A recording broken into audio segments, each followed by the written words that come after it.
नमस्कार, मी अशोक मिरगे आणि आपण ऐकत आहात मला सहज सुचलेली चारोळी. ऐकूया. वाचाळवीरांचा खूपच कल्ला म्हणून वाटलं द्यावा सल्ला.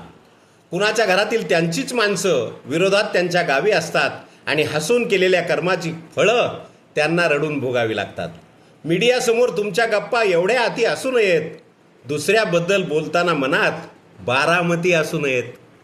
फुटलेलं घर काही काळानंतर पुढे एक होत असतं. तुमचं बोलणं व्हिडिओमधून पुढेच एक होत असतं. आज थाटात बोलणाराला मग पुढं एकटं पडावं लागतं आणि ज्याला बोललात त्याचाच पुन्हा गळा धरून रडावं लागतं. बरोबर आहे की नाही? एखाद्या अनुभवी राजकारण्याला एवढ्या सहज बोलू नये आणि उगीच मिशीला हेरडाय करून तावात तोलू नये.